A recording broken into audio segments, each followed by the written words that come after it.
welcome to our channel. This is our physics video lecture and today we observe the subtopic of this chapter electrostatics आपण सुरू केलेला आहे आणि त्याचा subtopic आपण बघणार आहोत वॅन डी ग्राफ जनरेटर हा आजचा आपला सबटॉपिक असणार आहे.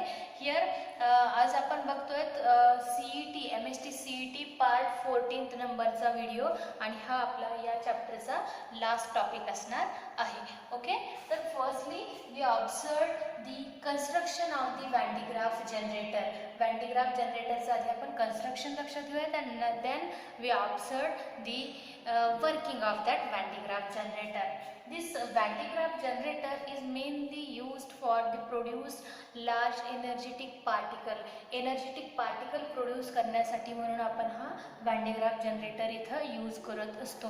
ठीक आहे. Now firstly we observe the construction of this Van de Graaff generator. Here we have the diagram for to understand the Van de Graaff generator. From this diagram we observe the construction of this Van de Graaff generator. Okay, here we have two pulleys P1 and P2. That one for to the one pulley P1 we fix the motor. By that motor the pulley get rotated and the conveyor belt which is fixed to the or fixed on these two pulleys is rotated due to motor. त्या motor rotate व्हायला सुरुवात झाली की तुमचा P1 हा pulley rotate होईल and so त्यावरती fix असणारा जो कन्व्हेयर बेल्ट आहे B, that conveyor belt is also rotated on these two pulleys P1 and P2. We also have the brush, two spray brush A and B. This first brush A is connected to the power supply, positive terminal of the power supply, by which this brush A can spray the charges on the belt. या belt वरती charges तो spray करणार आहे. and the another brush C is work as a collector. जे charges A brush ने spray केलेले असतील that charges are carry upward by the conveyor belt and these charges can collected by the C brush. जो तुमचा C brush असणार आहे त्या C brush through charges collect केले जाणार आहेत. That C brush is also connected to the dome shaped conductor. हा जो C ब्रश आहे that C brush is connected to the dome shaped conductor. Now we also observe the tube, that is E. This tube E is the evacuated accelerating tube. In that tube or the upper part of the tube we observe the electrode which is connected to the dome shaped conductor. जो dome shaped conductor आहे त्याच कंडक्टरला connect असणारा एक electrode की जो की evacuated accelerating ट्यूबच्या upper part मध्ये फिक्स केलेला आहे. ठीक आहे. Now all this arrangement is fixed in the vessel एस. का टू मिनिमाइज दी चार्ज चार्जचं जे काही चार्जचा जो लॉस होणार आहे to minimize the loss of charge we kept all this arrangement in the vessel. Evacuated vessel मध्ये आपण हा पूर्ण अरेंजमेंट फिक्स केलेला असणार आहे. In that vessel we enter the nitrogen gas. Small amount of freon gas is also added in that nitrogen gas. कशासाठी? For the better insulation between the vessel and the contents which is fixed in that vessel. यांच्यामधल्या better आयसोलेशनसाठी अशा प्रकारे nitrogen gas and small amount of freon gas is also added. Now so that the charges are loss of charge is minimum. जे काही चार्जेसचा loss होणार आहे तो minimum होणार किंवा लॉस होणारच नाही. ठीक आहे. वेल आता बघा this is our construction of the Van de Graaff generator. Now we observe the working of this Van de Graaff generator. Here we started the power supply और ऑन दिस पॉवर सप्लाय आपण on केला. When power supply is on brush A is spread the positive charges on the belt B that same time the motor which is connected to pulley P1 is also started, so that the P1 pulley get rotated, and then conveyor belt which is fixed on the two pulley P1 and P2 is also rotated. This A brush can spray the positive charges on the belt, आणि जसा belt rotate व्हायला सुरुवात होईल, that belt can carry the positive charges towards the second brush C. This brush C can collect all these positive charges, जे A brush कडून spray झालेले positive charges असतील, that charges can collected by the C brush, and these positive charges can transfer to the dome shaped conductor. हे positive charge कुठे transfer होणार मग, तर dome shaped conductor कडे ते ट्रान्सफर होत जातील. जसे जसे positive charges dome shaped conductor कडे ट्रान्सफर होत जाणार आहेत, we observe the potential of that conductor get increases. त्या कंडक्टरचं पोटॅन्शियल काय होत जाणार आहे, चार्जेस जसे जसे आपण हा कलेक्टर ब्रश जो आहे तो जसा पॉझिटिव्ह चार्जेस कंडक्टरकडे ट्रान्सफर करत जाईल, त्याचं पोटॅन्शियल हे वाढत जाईल, आणि हे पोटॅन्शियल लार्ज पोटॅन्शियल तो डोम शेप्ड कंडक्टर गेन करू शकतो. नियरली 10⁷ व्होल्ट पर्यंत तिथं पोटॅन्शियल आपल्याला इन्क्रीज झालेलं ऑब्झर्व होणार आहे. ठीक आहे. now next part of that construction is evacuated chamber or evacuated accelerating tube. In that or upper part of the tube we observe the electrode which is fixed to the dome shaped conductor. हा कोणाला fix आहे, dome shaped conductor. जसं जसं dome shaped कंडक्टरचं potential increase होत जाईल, with respect to that potential difference the electrode also त्या जो I electrode त्या इव्हॅक्युएटेड ॲक्सेलरेटिंग ट्यूब मध्ये फिक्स केलेला आहे, त्याचा सुद्धा पोटॅन्शियल हे वाढत जाणार आहे. Now near to that electrode I we fix the source of the charges, or that charges means proton or deuteron तिथं असू शकतात. पॉझिटिव्ह चार्जेस आपण इथे लक्षात घेतोय. we fix जो की आपण डायग्राम मध्ये दाखवलेलं नाहीये. we kept the source of the positive charges, for example proton or deuteron, near to that electrode I. ठीक आहे. जसं जसं या इलेक्ट्रोडचं पोटॅन्शियल वाढत जाईल with respect to that potential of the dome shaped conductor, तसं काय होणार आहे, the charges near to the electrode I is repel by that electrode. जे काही इथं चार्जेस असणार आहेत प्रोटॉन और ड्यूटेरॉनचा जो आपण इथं सोर्स फिक्स केलेला आहे near to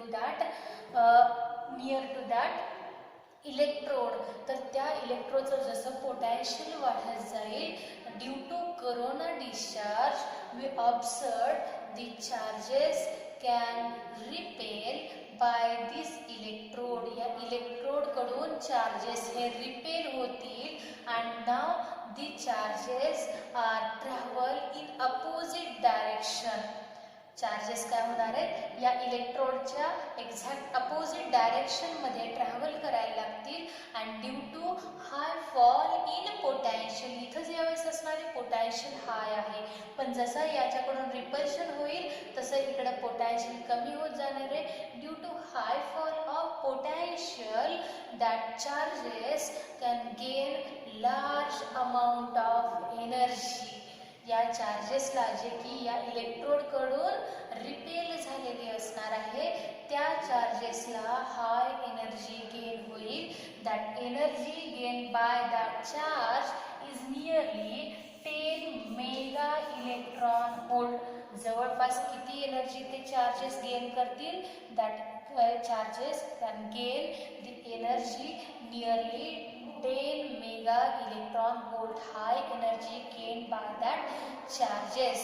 These charges can accelerated and travel to the opposite side of the electrode, and now these accelerating charges can fall or can strike on the target. अशा प्रकारचे हे जे हायली एनर्जेटिक ॲक्सिलरेटिंग चार्जेस जे असणार आहेत, that charges can strike on the टार्गेटवरती आपण हे स्ट्राईक करू शकतो, हायली एनर्जेटिक पार्टिकल्स. आणि अशा प्रकारच्या हाय एनर्जेटिक पार्टिकल्सचा यूज आपण डिफरंट पर्पजसाठी करत असतो. ठीक आहे, हे थोडक्यात लक्षात येते आपल्याला.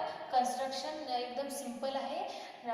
2 पुलीज, त्यावरती आपण कन्व्हेयर बेल्ट फिक्स केलेला आहे. We observe the 2 brush. 1 spray brush असेल, सेकंड इज कलेक्टर ब्रश हा डोम शेप कंडक्टरला फिक्स केलेला आहे. अँड 1 इव्हॅक्युएटेड ॲक्सिलरेटिंग ट्यूब इथं आपण लक्षात घेतोय की ज्याच्यामध्ये चार्जेसचा पार्टिकलचा सोर्स आपण फिक्स केलेला आहे. And 1 electrode is also fixed in that tube which is connected to the dome shaped conductor. All this arrangement is fixed in the vessel S, and in that vessel we enter the nitrogen gas. Small amount of freon gas is also added. कशासाठी?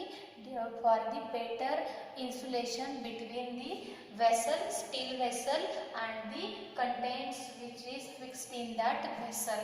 ठीक आहे, हे इथे बघा अजून एक part आपण इथं फिक्स केलेला आहे. M electrode is fixed exact opposite to the brush A. ठीक आहे, and which is connected to the vessel S, which is act as earth connection. हा कशासारखा ऍक्ट होतोय? अर्थ कनेक्शन सारखा ऍक्ट होणार आहे. आणि ज्यावेळेस इथं आपण सर्किट ऑन करणार आहेत, when generator is on, positive charges are spread by the brush A on the conveyor belt. That conveyor belt can carry these charges towards the collector brush. That collector brush can collect all the charges and transfer to the conductor, dome shaped conductor. And this इथं एक principal असं आहे की when the charges are transferred to the conductor, the charges can spread uniformly on the outer surface of the conductor. हा तिथे एक principal असणार आहे. जसे चार्जेस या कंडक्टरला ट्रान्सफर केले जातात, ते चार्जेस ट्रान्सफर झाल्यानंतर काय होतं, that charges can spread uniformly on the outer surface of the dome shape conductor. आणि त्या जसं जसे चार्जेस तिथं वाढत जाणार आहे, potential is increase of that dome shaped conductor. या कंडक्टरचा पोटॅन्शियल हे वाढत जाणार आहे. मॅक्झिमम पोटॅन्शियल जवळपास 10⁷ व्होल्टपर्यंत आपल्याला इथं इन्क्रीज झालेलं ऑब्झर्व होईल, किंवा या रेंजमध्ये आपल्याला इथं पोटॅन्शियल या इथं ऑब्झर्व होणार आहे. आणि हाच highly potential given to the electrode I, जो की इव्हॅक्युएटेड ॲक्सिलरेटेड ट्यूबला फिक्स केलेला आहे. आणि त्याच्याच जवळ आपण सोर्स ऑफ चार्जेस फिक्स केला, आणि त्यामुळे काय होणार आहे, that charges are repelled by the electrode I, and due to high fall in potential, that charges can get high energy, and that highly energetic particle is strike on the target. ठीक आहे, that is our working of the Van de Graaff generator. मग हा highly energetic particle जो आहे तो आपण कशासाठी वापरू शकतो, हे आपला तिथला पुढचा पॉइंट असणार आहे. uses of the Van de Graaff generator. Main use of Van de Graaff generator काय, to produce the highly energetic particle. Then this highly energetic particle is used to produce the radioactive isotope. हा अशा प्रकारचा जो highly energetic particle असणार आहे तो कशासाठी आपण वापरू शकतो, to produce the radio isotope, याच्यासाठी वापरू शकतो. और we also use to study the structure of न्यूक्लियसचं स्ट्रक्चर सुद्धा ऑब्झर्व करण्यासाठी आपण अशा प्रकारचा हायली एनर्जेटिक पार्टिकल यूज करू शकतो. और we also use to study the certain chemical reactions, काही केमिकल रिॲक्शन्स स्टडी करण्यासाठी सुद्धा आपण या अशा प्रकारचा हायली एनर्जेटिक पार्टिकल की जो आपल्याला व्हॅन डे ग्राफ जनरेटर करून मिळालेला असणार आहे तो आपण इथे यूज करू शकतो. आणि अजून याचा एक असा यूज आहे, by the Van de Graaff generator we accelerate the electrons and such highly energetic electrons are used to sterilize food. काही अशा प्रोसेसमध्ये फूड प्रोसेसिंग जे केलं जातं तर त्याच्यामध्ये सुद्धा आपण अशा प्रकारच्या हायली एनर्जेटिक पार्टिकल्सचा यूज करू शकतो. किंवा आपण काय करू शकतो that also use to study the different types of nuclear reaction. Nuclear रिॲक्शनचा स्टडी करण्यासाठी सुद्धा आपण याचा यूज करू शकतो. ठीक आहे. तर अशा प्रकारचा आपला वॅन डे ग्राफ जनरेटर इथं आपण लक्षात घेतलेला आहे. Now we solve few questions related to this point. या पॉईंटच्या रिलेटेड काही क्वेश्चन्स आपण इथे लक्षात घेऊयात. ते क्वेश्चन्स आपण इथं सॉल्व करणार आहोत. फर्स्ट क्वेश्चन बघा काय आहे, जो आपण इथं पॉईंट पाहिला त्याच्याशीच रिलेटेड आपला क्वेश्चन असेल. Van de Graaff generator is used to produce high energetic charged particle of energy of about option A 10 mega electron volt, B 50 mega electron volt, C 100 mega electron volt and D 0.5 mega electron volt. मी आताच तुम्हाला सांगितलेलं किती पर्यंत energy तुम्हाला observe होणार आहे. 10 mega electron volt. Question काय होता पुन्हा आपण बघत. Van de Graaff generator is use to produce high energetic charge particle of energy of about 10 mega electron volt. Means option A is correct. ठीक आहे. नेक्स्ट क्वेश्चन बघा काय असेल. In Van de Graaff generator potential difference is produced which is in the order of 10 raised to 7 volt. Options काय तर मला सांगते. Option A 10 raised to 3 volt, B 10 raised to 7 volt, C 10 raised to 2 volt and D is 10 raised to 12 volt. That is the B option is correct. 10 raised to 7 volt या order मध्ये आपल्याला potential इथं observe होणार आहे. Now next question is Van de Graaff generator is used to कशासाठी use केला जाणार आहे हा Van de Graaff generator. Option मी तुम्हाला सांगते. Produced radio isotope, B study different types of nuclear reactions, C study nuclear structure and D all of this. That Van de Graaff generator is used to all these point. म्हणजे तो to produce the radio active isotope साठी सुद्धा आपण use करू शकतो किंवा to study the different types of nuclear reaction और we also use that Van de Graaff generator to study nuclear structure. ठीक आहे. म्हणजेच ऑप्शन डी करेक्ट असणार आहे. All of this that is correct option. Now next question is Van de Graaff generator is option A an electromagnetic machine, B an electrostatic machine, C an electrodynamic machine and D used to produce charged particle. Charge particle तर आहेच आपल्याकडं पण आपण त्यांना काय करतोय energy gain करतो. Highly energetic particle इथं आपण तयार करतोय. म्हणजे इथं आता बघा काय असेल मेन बेस त्या जनरेटरचं काय इलेक्ट्रोस्टॅटिक स्टॅटिक चार्जेसच्या रिलेटेड आहे. म्हणजेच हा काय असेल अँड इलेक्ट्रोस्टॅटिक मशीन. ठीक आहे. स्टॅटिक चार्जेसच्या रिलेटेड आपण इथं लक्षात घेतोय. इथं जो काही चार्ज आपण इथं लक्षात घेणार आहे किंवा याला आपण म्हणणार आहे चार्जच्या इथं जे काही आपण चार्जेस ट्रान्सफर झालेले रिपेल झालेले इथं ऑब्झर्व करणार आहोत due to high potential of this electrode.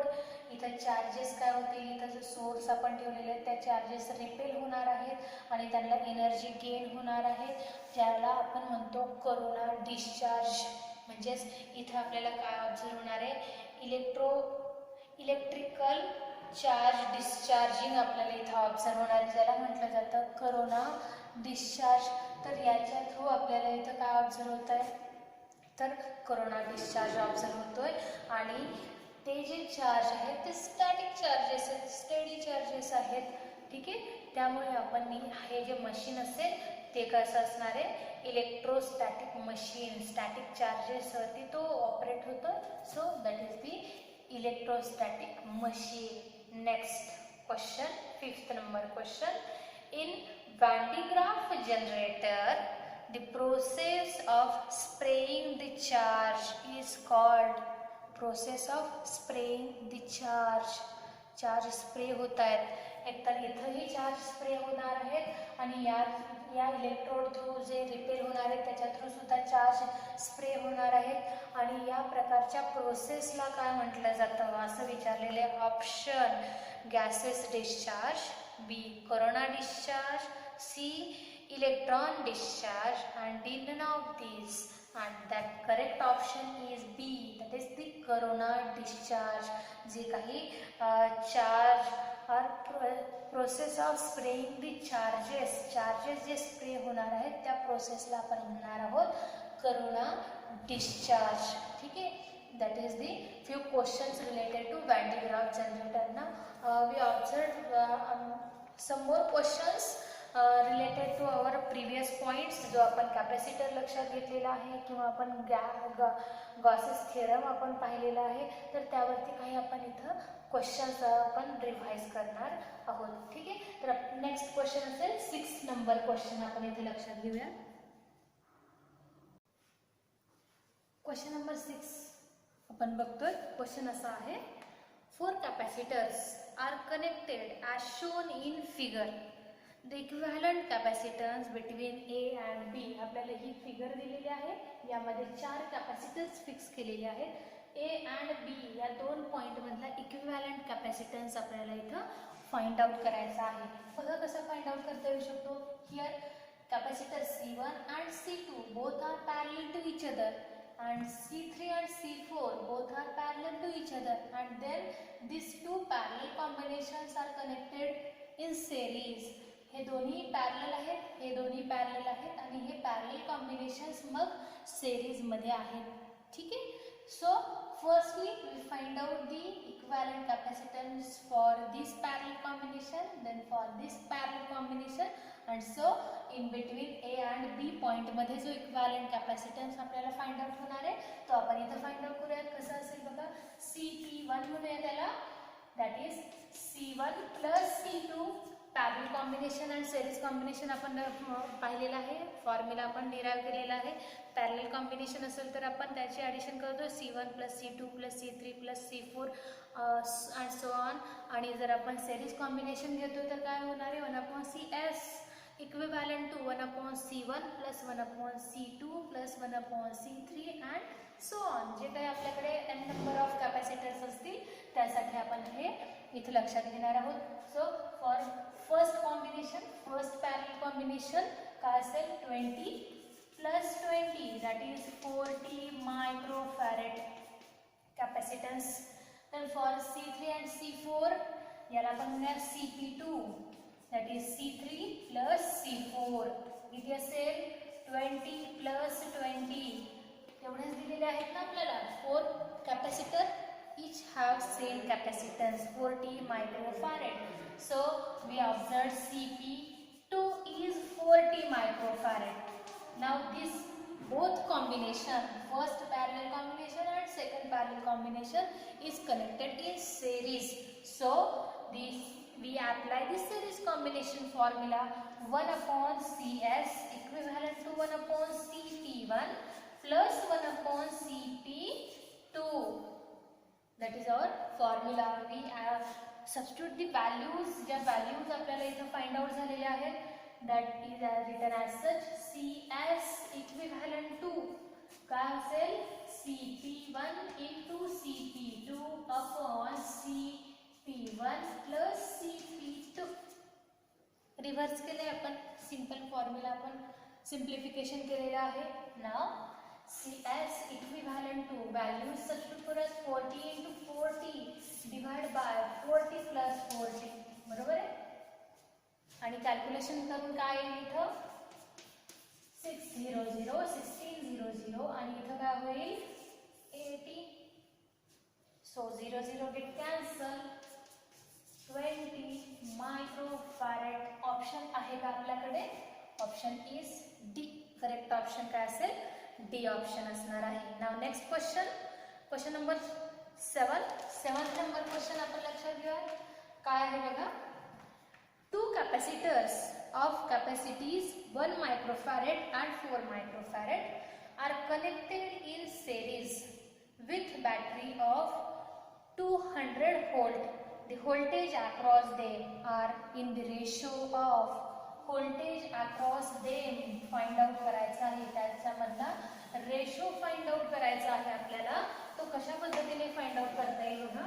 To capacitors कसे कनेक्ट केलेले आहेत? इन दी सेरीज कॉम्बिनेशन मध्ये आपण कॅपॅसिटर्स कनेक्ट केलेले आहेत. When we connect this capacitor in series combination, potential difference across each capacitor is different but charge is same. म्हणजे इथं या कॅपॅसिटरचा चार्ज Q असेल तर याचाही Q असणार आहे, पण याचा जर V1 पोटॅन्शियल डिफरन्स असेल याच्या अक्रॉस, तर याच्या अक्रॉस V2 पोटॅन्शियल डिफरन्स असणार आहे. आणि हे सेरीज कॉम्बिनेशन आपण कशाला कनेक्ट केलेलं आहे? सोर्स ज्याचा पोटॅन्शियल डिफरन्स आहे 200 व्होल्ट. म्हणजे आपल्याला दिलेलं काय? V equivalent to 200 volt. Capacitance of two capacitor किती दिला आहे? फर्स्ट याला आपण म्हणूया C1 1 मायक्रोफॅरेड आणि C2 दिलेला आहे 4 मायक्रोफॅरेड. अशा पद्धतीने आपल्याला इथं व्हॅल्यूज दिलेल्या असणार आहेत. तर काय करायचं आपल्याला? Here we find out the ratio of the potential differences V1 and V2 या दोघांच्या अक्रॉस असणारं फर्स्ट कॅपॅसिटर आणि सेकंड कॅपॅसिटर दोघांच्या अक्रॉस असणारं जी पोटॅन्शियल डिफरन्स आहे त्यांचा रेशो आपल्याला फाइंड आउट करायचा आहे. तर विचारलंच आहे आपल्याला the voltage across them are in the ratio is. Option दिलेत आपल्याला A 1/2, B is 2/1, C is 1/4 and D is 4/1. ठीक आहे. तर बघा, वी नो दी फॉर्म्युला. कॅपॅसिटन्सचा फॉर्म्युला आपल्याकडे आहे C इक्विव्हॅलंट टू Q/V. ठीक आहे. In series combination, Q is same for first capacitor. Capacity is C1 and potential is V1, but charge is same. For second capacitor, C2 equivalent to Q1/V2. Q/V2. म्हणजेच इथे काय होईल? If we take the ratios of these two formulas, दोन्ही फॉर्म्युलेसचे आपण ratio जर घेतला तर V1 equivalent to Q/C1, V2 equivalent to Q/C2. We take the ratio of these two formulas. V1/V2 equivalent to C2/C1. Cancel, Q get cancelled and we get this formula V1/V2 equivalent to C2/C1. C2 किती दिला आहे? 4 and C1 is 1. So the ratio is 4/1. ठीक है. Ratio correct answer is D. Option D is correct. 4/1 is the ratio. ठीक आहे. कुठं calculation करायची गरज नाही. डायरेक्टली आपण रिलेशन लक्षात घेतलं. सेरीज कॉम्बिनेशन आहे. So we called as potential difference is directly proportional to the capacity. असं रिलेशन जरी लक्षात घेतलं तरी आपल्याला हा अशा पद्धतीने रेशो इथं फाइंड आउट करता येऊ शकतो. ना next question number 8. Question number 8 आपण लक्षात घेऊया. काय आहे बघा? क्वेश्चन नंबर 8 मी रीड करते.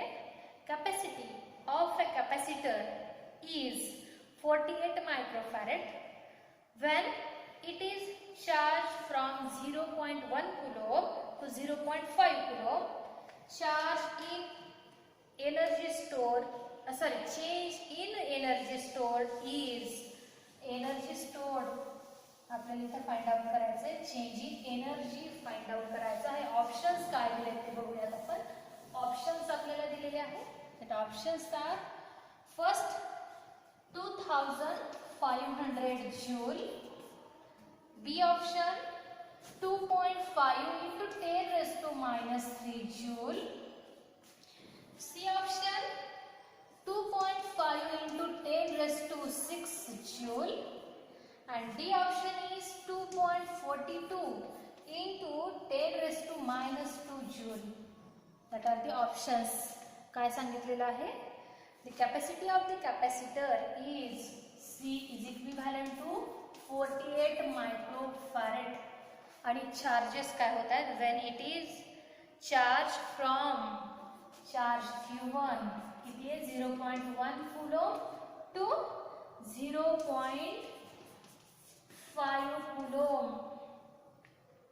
इथं असे चार्ज होत आहे. that capacitor which having capacity 48 microfarad, when it is charged from 0.1 coulomb to 0.5 coulomb, at that time we observe change in energy. Then here we find out the change in energy, that is delta E equivalent to E2 minus E1. For first charge certain energy is stored, for second charge some energy is stored, and we take the difference of these two energies, then we get the change in energy stored. So here we know the formula for the energy of the capacitor, E equivalent to 1/2 Q square divided by C. ठीक आहे?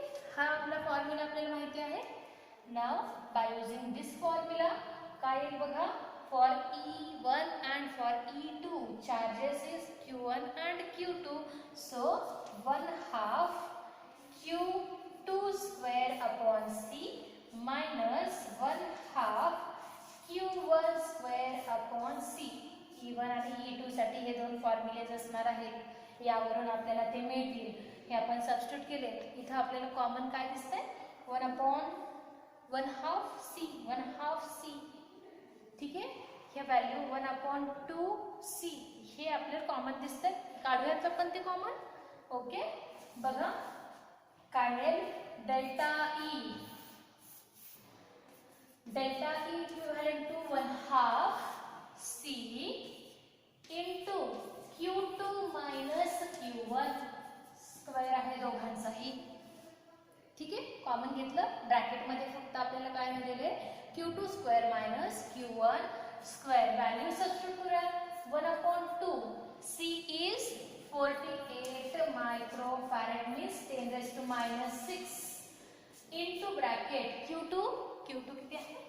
0.5 आणि त्याचा square that is 0.25 minus Q1 is 0.1.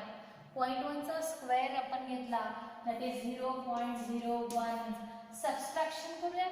0.25 minus 0.01, that subtraction is 0.24. हा 10 raised to minus 6 आता वरती जर गेला तर काय होईल? +6 डिवाइड बाय 2 into 48. किती येतं मल्टिप्लिकेशन सांगा? आपण ते टाकूया तिथं आणि मग फक्त पुढचं डिव्हायडेशन. 96 2 into 48 96. इथं आपण या सगळ्यांचं डिव्हायडेशन करूया. 0.24 डिवाइड बाय 96 काय ते करा. डेल्टा E तुम्हाला इथं फाइंड आउट होईल. डेल्टा E किती येते सांगा? ऑप्शन्स आपल्याकडे हे आहेत, त्यापैकी कोणतं करेक्ट आहे? करताय? ओके, मी जे केलेलं आहे मला आन्सर आलेला आहे बघा 0.0025 into 10 raised to 6. ह्या दोघांचं डिव्हायडेशन असायचं आहे 0.0025 into 10 raised to 6. ठीक आहे, म्हणजेच पॉइंट काय होईल? इथे मी लिहिले तिकडे तुम्हाला दिसते का? Delta E equivalent to 0.0025 into 10 raised to 6. Point shift केला आपण, राईट साईडला पॉइंट शिफ्ट केला तर निगेटिव्ह पॉवर इथं असेल 1 2 3 4. ठीक आहे, पॉइंट शिफ्ट करूयात आणि आपल्याला काय मिळेल? जर आपण 4 डिजिटने पॉइंट शिफ्ट केला तर 25 into 10 raised to minus 4 into 10 raised to 6 असं 6 minus 4 is 2. असा ऑप्शन आहे नाही, -2 दिसतंय. मग ते होईल का करेक्ट? नाही होणार. ठीक आहे, मग काय करूयात आपण, याचाही पॉइंट आपण देऊन टाकूयात 2500 जूल. मग आता असं आहे का, दिसतंय ना, ऑप्शन ए करेक्ट ऑप्शन असणार आहे, option A. Now next question, 9th number question आपण लक्षात घेऊया तिथं. क्वेश्चन नंबर 9 काय आहे बघा, क्वेश्चन नंबर 9.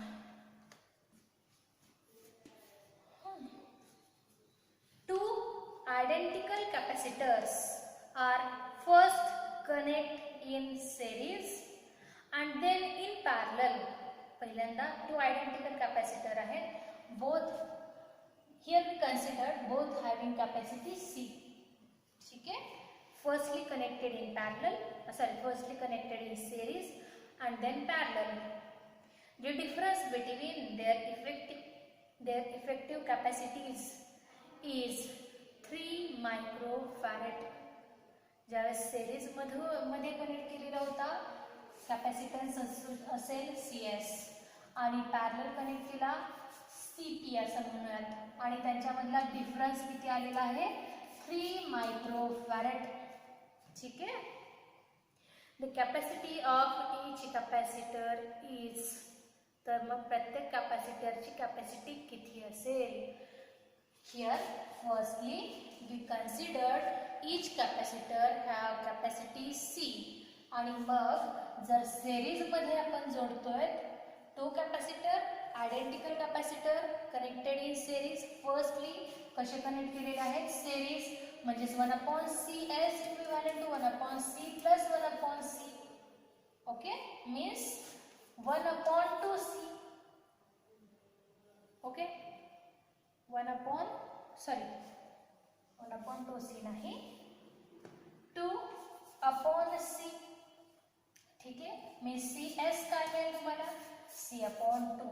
तसंच CP म्हणजेच काय होईल C plus C, that is 2C. CP आणि CS आपल्याला मिळाले, यामध्ये व्हॅल्यू सबस्टिट्यूट करूयात. आपली कंडिशन्स दिलेली काय, जे त्यांचा इक्विव्हॅलेंट कॅपॅसिटन्स आहे CP आणि CS, त्यांचा डिफरन्स आपल्याला 3 मायक्रोफॅरेड दिलेला आहे. So we substitute this two values in this equation. CS किती आहे, CP आपण लक्षात घेऊया. Here we take as such CP minus CS equivalent to 3 microfarad. CP is 2 minus C/2 equivalent to 3. Simple calculation करणार आहेत, सिंप्लिफिकेशन करूयात आपण. किती येईल 4C minus C/2 equal to 3. 2 shift झाला तर तुम्हाला काय मिळेल, इथं मी नोट डाऊन करते. 4C minus C is 3C equal to 6.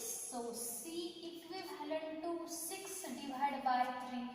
Options मी सांगते तुम्हाला काय दिलेले आहेत. 3 microfarad, 4 microfarad, 2 microfarad and D is 5 microfarad. So correct option काय असेल 2 microfarad.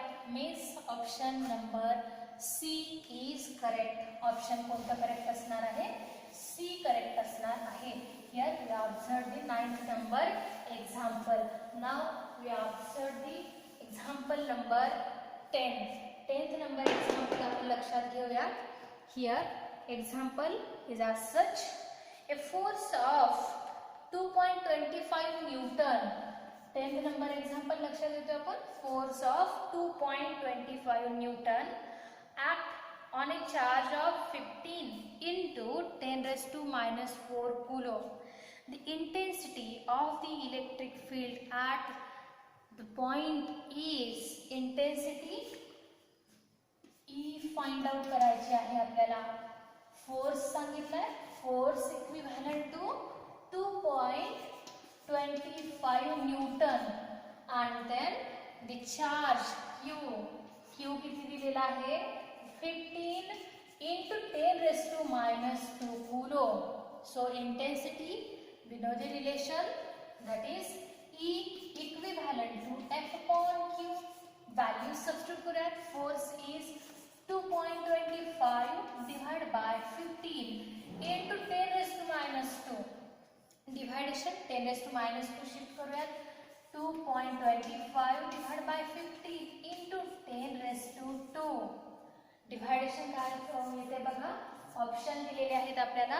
Option A is 375 newton per coulomb, B 1500 newton per coulomb, C is 1666 Newton per coulomb and D is 2000 Newton per coulomb. किती आलं तुमचा answer सांगा. याचा answer किती येत आहे बघा. 2.25 divide by 15 and answer is, answer काय येईल. सॉरी इथे 2 नाहीये. 10 raised to minus 4 दिलेला आहे. सॉरी 10 raised to plus 4 असेल मग. डिवायडेशन केलं किती आलं division. Here we have 0.15 into 10 raised to 4. Point shift करूयात. 10 raised to 4 याला अप्लाय करूयात. So 1500. Option is B. B option हा तुमचा करेक्ट ऑप्शन असणार आहे. नाव नेक्स्ट क्वेश्चन 10 नंबर क्वेश्चन आपण इथे लक्षात घेतलेला आहे. Now question number 11. Question number 11 आपण इथे लक्षात घेऊयात. 11 नंबर क्वेश्चन काय आहे. Question is as such, a point charge of 10 raised to minus 7 coulomb is situated at the center of cube of 1 meter side. The electric flux through its surface is, charge किती दिलेला आहे. Q is 10 raised to minus 7 coulomb. कुठं आहे तो. At the centre of cube आणि क्यूबच्या sides किती दिलेल्या आहेत. 1 मीटर अशी साईड आहे. त्या क्यूबची प्रत्येक साईड ही 1 मीटरची आहे आणि त्याच्या सेंटरला आपण हा charge 10 raised to minus 7 coulomb हा चार्ज फिक्स केलेला आहे, ठेवलेला आहे. तर electric flux through its surface is, electric flux is phi equivalent to, काय फॉर्म्युला आपण बघितलेला आहे रे. फॉर्म्युला आठवते. Phi equivalent to Q upon epsilon naught. By this formula we can find out the flux through each surface. Q is equivalent to 10 raised to minus 7 and epsilon naught constant value is 8.85 into 10 raised to minus 12 constant. So 10 raised to minus 12 shift करूयात. 1 upon 8.85 into 10 raised to minus 12 न्यूमरेटरला shift झालं तर plus होईल. Plus 12 minus 7 is plus 5. बरोबर का. Plus 5. Okay. 1 upon 8.85 याचं deviation काय येत आहे ते सांगा बरं. 1 upon 8.85 division is 0.1129 into 10 raised to 5. Okay.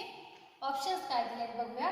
First option 113 into 10 raised to 4 newton metre square per coulomb.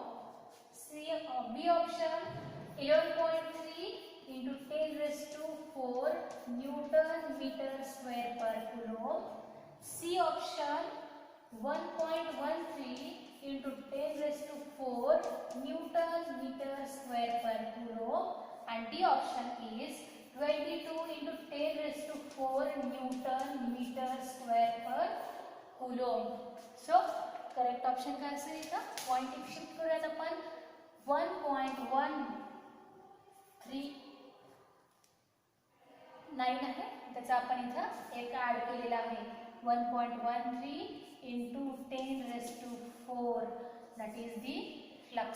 Means option C is correct. C option हा आपला करेक्ट ऑप्शन असणार आहे. Now example number 12. 12 number example लक्षात घेऊयात आपण. Example is as such. A charge of 5 into 10 raised to minus 10 coulomb is given to a metallic cylinder of length 10 centimeter. Placed in air, the electric intensity due to the cylinder at a distance of 0.2 meter from its axis is. Options तुम्हाला दिलेले आहेत. Option A is 150 volt per meter. B is 250 volt per meter. C is 350 volt per meter. And D option is 450 volt per meter. काय सांगितलं आपल्याला example मध्ये? Charge of 5 into 10 raised to minus 10 coulomb. Q is 5 into 10 raised to minus 10 coulomb is given to a metallic cylinder. कोणाला दिलेला आहे? To the metallic cylinder which having length 10 centimetre. ज्या सिलेंडरची length आहे 10 सेंटीमीटर अशा सिलेंडरला आपण हा charge 5 into 10 raised to minus 10 coulomb दिलेला आहे. That cylinder is placed in air. कुठं आहे? That is placed in air. So K dielectric constant is 1. The electric intensity due to the cylinder at a distance of 0.2 meter from its axis. म्हणजे थोडक्यात आपण असं लक्षात घ्या, हा आहे तुमचा सिलेंडर आणि that is the axis of the cylinder. या सिलेंडर पासून काहीतरी r एवढा डिस्टन्स आहे. किती आहे? 0.2 मीटर.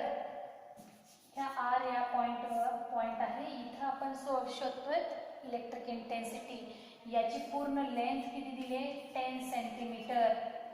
आणि ॲक्सिस पासून एक असा पॉइंट लक्षात घेतला की जे लेंथ आहे त्याची आर इक्विव्हॅलेंट 0.2 मीटर. तर त्या पॉइंटवरती इलेक्ट्रिक इंटेन्सिटी किती असेल? आपण चार्ज त्या सिलेंडरला किती दिला आहे? 5 into 10 raised to minus 10 coulomb. आपण अशा गॉस थिअरम बघत असताना सिलेंडर, स्पियर किंवा हॉलो स्पियर और स्ट्रेट कंडक्टर या अशा जॉमेट्रिकल शेप्ससाठी electrical intensity when we give the charges to such geometrical shapes, then electrical intensity due to that shape आपण find out केलेला आहे. we also derive the formulas for that shape or different geometrical shapes साठी आपण फॉर्म्युले सुद्धा derive केलेले आहेत. तुमच्या आधीच्या काही नोट्समध्ये तुम्ही नोट डाऊन करून ठेवलेलं असेल कदाचित, ते शोधून बघा. आणि त्यासाठी फॉर्म्युला आपण इथे यूज करणार आहोत. इलेक्ट्रिक इंटेन्सिटी फाइंड आउट करायला सांगितलेली आहे आणि ती formula is used as such 1/4 pi epsilon 0. ठीक आहे? 1/4 pi epsilon 0. here k is 1. त्यामुळे k लिहिला किंवा नाही लिहिला तरीही चालेल. 2q upon r into l for the cylinder. We derive this formula. Now we substitute the values. जे आपल्याला व्हॅल्यूज दिलेले आहेत ते आपण इथे सबस्टिट्यूट करूया. Values are 1/4 pi epsilon naught. काय असेल? याच्यात सेपरेटली व्हॅल्यू टाकून बसायची गरज आहे का? No. we know the value of this bracket, that is 9 into 10 raised to 9 into 2. q किती दिलेला आहे? 5 into 10 raised to minus 10 divided by r is 0.2 into l length in centimeter. We convert in meter. So 10 into 10 raised to minus 2, or we also write as such 10 raised to minus 2 याला apply केला तर काय लिहू शकतो आपण? 0.1. that is written as such 0.1. 10 × 10⁻² लिहा किंवा 0.1 लिहा, काही हरकत नाही. So now we calculate all this values. या सगळ्या व्हॅल्यूज आपण कॅल्क्युलेट केल्या तर आपल्याला काय झालं बघा. Here 5 × 2 is 10, so 10⁹ and 10⁻1 is 10⁻10, and this 10⁻10 and 10⁻+10 get cancelled. राहणार काय आहे 9 divided by 0.2 into 0.1 is 0.02 असं असेल. किंवा आपण काय करूया 9 divided by 2 into 10⁻², की जो वरती आपण शिफ्ट केला न्यूमरेटरला तर येईल 9/2 into 10⁻², आणि 2 ने डिवाइड करता येईल 9 ला, येतील 4.5 into 10⁻². ओके, 10⁻² मल्टिप्लाय करा 450. इलेक्ट्रिक इंटेन्सिटी आहे, so unit is newton per coulomb और volt per metre. Newton per coulomb किंवा वोल्ट पर मीटर, इथं युनिट आपण यूज करू शकतो, और volt per metre.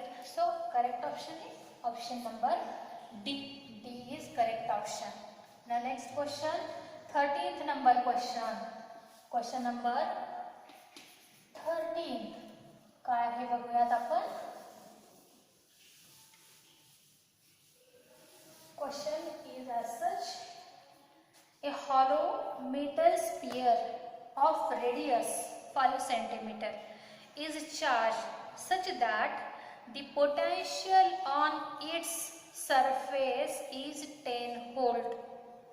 The potential at the center of the sphere is, एक sphere आहे आपला, त्या स्पियरचा रेडियस किती दिलेला आहे, r is 5 cm. Radius is 5 cm. Each charge, हा कसा आहे चार्ज स्पियर आहे, such that the potential on its surface, याच्या सरफेस वरती पोटेन्शियल किती आहे 10 volt. Okay, the potential at the centre of sphere is, तर सेंटरला पोटेन्शियल किती असेल, at the centre of sphere potential किती असेल असं विचारलेलं आहे. ऑप्शन दिलेला आहे 0 volt. First option is 0 volt. Option B is 10 volt. Option C is same as at a point 5 cm away from the surface. Option D दिलेला आहे same as at the point 25 cm away from the surface.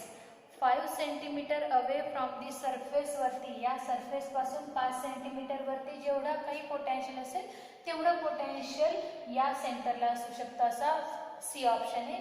किंवा surface पासून 25 cm वरती जेवढं potential असेल तेवढं potential या सेंटरला असेल, असा लास्ट ऑप्शन आहे. तर करेक्ट ऑप्शन काय असेल, करेक्ट ऑप्शन काय असणार आहे, एक आपला पॉइंट लक्षात घ्यायचा आहे.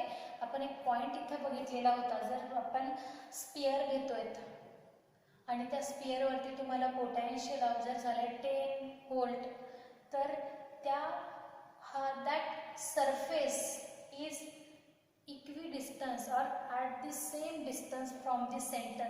सेंटरपासून ह्या सरफेसवरचे सगळे पॉईंट हे सारख्या डिस्टन्सवरती आहेत.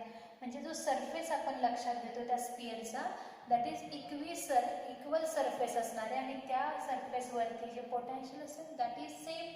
We can called as equipotential surface. म्हणजे स्पियरचा जो सरफेस आहे तो काय असणार आहे, इक्वी पोटेन्शियल सरफेस. त्या सरफेसपासून हा पॉइंट हा. So here we observe 13 number example. when we have such spherical shape, then the surface of the sphere act as a equipotential surface, and so that the potential near to the surface outside but near to the surface, on the surface and at the center of the surface is same. Potential कसं असणार आहे, सारखं असणार आहे. म्हणजेच आता हा surface पासून सेंटर हा सगळं पूर्ण सरफेस वरचे जेवढे काही पॉइंट असतील त्या सगळ्या पॉइंट पासून सेंटर हा सेम डिस्टन्स वरती आहे. त्यामुळे तुमचा जो काही पोटेन्शियल सरफेस वरती असेल तेवढंच पोटेन्शियल हे सेंटरला असणार आहे. So correct answer is B, 10 volt is the correct answer. So here we observed the 13th number example. Next example is 14th number example. Example is as such. Example number question number 14 काय आहे तो आपण इथे लक्षात घेऊयात. Here the relation between electric charge, electric potential and capacity is electric charge, electric potential and capacity यांच्यामधलं relation कोणतं correct आहे हे आपल्याला इथे विचारलेलं आहे. Here option A is C equivalent to Q upon V. Option B is C equivalent to V upon Q. Option C is V equivalent to Q into C. And option D is all of these. तर कोणतं correct असणार आहे? काय विचारले? Relation between Q, V, C. We know the relation and we know the formula of the capacity of the capacitor, that is C equivalent to Q upon V. So correct relation is C equivalent to Q upon V. हे तुमचं correct relation असणार आहे. Okay, that is our 14th number question. Now 15th number question, last question. Question आहे का व्यवस्थित? That is a capacitor is charged by using a battery which is then disconnected. A dielectric slab is then slipped between the plates which results in capacitor आहे जो सुरुवातीला आपण charge केलाय by using the battery आणि त्यानंतर आपण त्याला discharge करतोय. डिस्कनेक्ट केलं, बॅटरी आपण लावून आपण चार्ज केला capacitor and then we disconnect that battery. When we disconnect the battery, we insert the slab of dielectric material.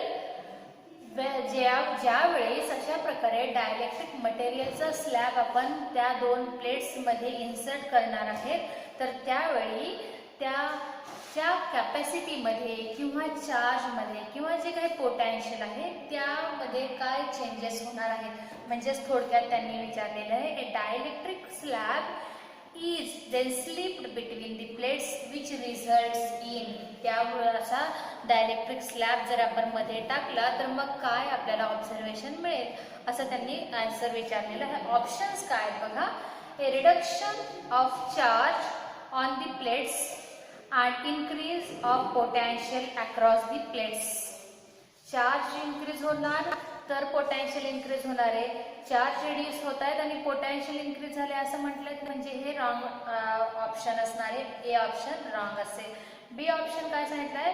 Increase in potential difference across the plates, reduced in stored energy but no change in charge on the plates. ठीक आहे, तर जर increase in potential difference across the plate, आता जर slab आपण insert करतोय तर potential difference increase होईल असं नाही. कारण का ज्यावेळेस आपण डायलेक्ट्रिक स्लॅब इन्सर्ट करणार आहोत त्या डायलेक्ट्रिक स्लॅबचा इफेक्ट त्या प्लेट्सवरती तुम्हाला ऑब्झर्व होणार आहे. So second option is also wrong. C option is decrease in potential difference across the plates, reduction in stored energy but no change in charged or number of charge on the plate. That is our C option and D option is none of these. तर बघा ज्यावेळेस तुम्ही capacitor parallel plate capacitor आहे आणि त्या parallel plate कॅपॅसिटरला तुम्ही certain battery connect करून charge केलेला आहे आणि बॅटरी डिस्कनेक्ट केली. त्या बॅटरी डिस्कनेक्ट केल्यानंतर मग तुम्ही त्या प्लेट्समध्ये डायलेक्ट्रिक मटेरियल ॲड केलेलं आहे. When we added such dielectric material potential difference of plate is decreases. Potential difference काय होणार आहे? डिक्रीज होणार आहे. प्लेट्सचं जे ॲव्हरेज पोटॅन्शियल डिफरन्स असणार आहे ते डिव्हाइड होईल. स्लॅब जो डायलेक्ट्रिक मटेरियल इन्सर्ट केला आहे त्याच्यात आणि प्लेट्समध्ये अशा पद्धतीने पोटॅन्शियल डिफरन्स डिव्हाइड होणार आहे. त्यामुळे जे आधी पोटॅन्शियल डिफरन्स होतं प्लेट्सचं त्यापेक्षा पोटॅन्शियल डिफरन्स आता डिक्रीज होईल. पोटॅन्शियल डिफरन्स डिक्रीज होतो तर मग एनर्जी जी स्टोअर झालेली आहे ती सुद्धा डिक्रीज होणार आहे, कारण आपलं रिलेशन माहिती आहे E इक्विव्हॅलंट टू 1/2 काय असणार आहे C/V². हा आपण फॉर्म्युला लक्षात घेतले, डायरेक्टली प्रोपोर्शनल टू पोटॅन्शियल आहे. म्हणजे जर पोटॅन्शियल डिक्रीज होतं तर energy stored in the capacitor is also decreases. पण प्लेटवरचे जे चार्जेस असणार आहेत त्यामध्ये बदल होणार नाही.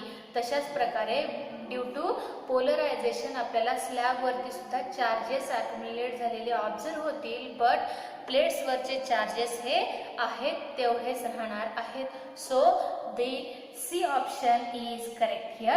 C option is correct, that is decrease in potential difference across the plates, reduction in stored energy but no change in charge on the plate. That is our correct option. C option is correct option. हे आपल्या 15th number क्वेश्चनचा answer D option हा correct असणार आहे.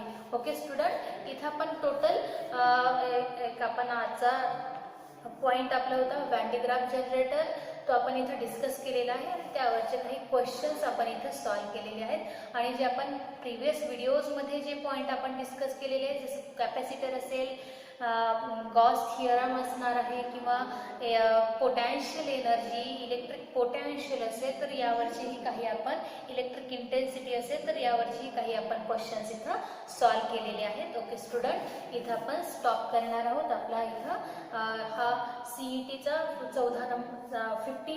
14th नंबरचा video इथं आपण stop करूयात. Okay, good day.